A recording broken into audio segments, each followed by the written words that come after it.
आमदार संतोष बांगर यांची मंत्रिपदी निवड व्हावी यासाठी आज दिनांक 28 नोव्हेंबर रोजी दुपारी 3 वाजता सेनगाव तालुक्यातील प्रसिद्ध व जागृत देवस्थान असलेल्या माझोड येथील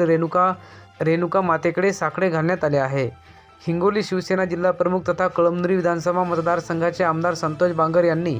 नुकत्याच झालेल्या विधानसभा निवडणुकीत सलग दुसऱ्यांदा कळमनुरी विधानसभेमध्ये विजय मिळवला असून त्यांना आगामी मंत्रिमंडळामध्ये स्थान मिळावे यासाठी माझोड येथील रेणुका मातेकडे शिवसेना शिंदे गटाचे तालुका प्रमुख अमोल खिलारी यांच्यासह कार्यकर्त्यांनी